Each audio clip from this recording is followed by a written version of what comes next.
नमस्कार, आपण पाहत आहात जागरूक लोकमत न्यूज। भैरव क्रांती सेनेच्या फलटण तालुका अध्यक्षपदी विकास सदाशिव शिंदे यांची निवड करण्यात आली आहे।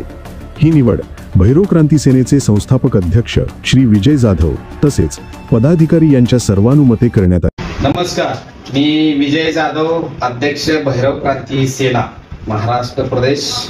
या महाराष्ट्र प्रदेश भैरव क्रांती सेनेच्या मुख्य कार्यालय कामटे पाटील कोंढवा या ठिकाणी आज मागील सातारा जिल्ह्यातल्या ज्या निवडी ठरवण्यात आल्या होत्या त्या निवडींप्रमाणे सातारा जिल्ह्याच्या महिला जिल्हाध्यक्ष व कोरेगाव तालुका अध्यक्ष, त्याचबरोबर लोणंद खंडाळा अध्यक्ष व त्याचबरोबर सर्वात महत्त्वपूर्ण असणारा तालुका म्हणून फलटण तालुका अध्यक्ष पदाच्या संदर्भातले प्रस्ताव त्या ठिकाणी घेण्यात आले होते। यामध्ये या प्रस्तावाची प्रक्रियेसाठी प्रदेशचे उपाध्यक्ष सन्माननीय शंकर जाधव साहेब, तसेच दुसरे उपाध्यक्ष संजय भोसले साहेब व सरचिटणीस दीपक पकाले साहेब, दीपक कुमावत साहेब व अन्य सर्व मान्यवरांच्या उपस्थितीमध्ये या प्रक्रियेला मान्यता देण्यात आली होती।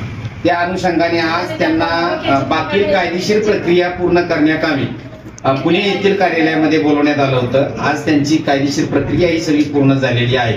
त्यांचं निवेदन असेल किंवा रजिस्टरवर त्यांची नोंद असेल किंवा ठराव असेल, या सगळ्या प्रक्रिया पूर्ण करून आज रोजी त्यांना नियुक्तीचे पत्र या भैरव क्रांती सेनेचे प्रदेश उपाध्यक्ष सन्माननीय शंकर जाधव यांच्या उपस्थितीमध्ये देण्यात येत आहे। योगायोगाने या नियुक्तीच्या संदर्भामध्ये आनंदाची गोष्ट ही अशी आहे की जे तालुका अध्यक्ष या संदर्भामध्ये विकास सदाशिव शिंदे, मुक्काम पोस्ट देवदेव, तालुका फलटण, जिल्हा सातारा यांचे तालुका अध्यक्षपदाची नियुक्ती करण्यात येते, तर याचबरोबर त्यांच्या आई सुद्धा या नियुक्तीच्या दृष्टीने या ठिकाणी हजर आहे।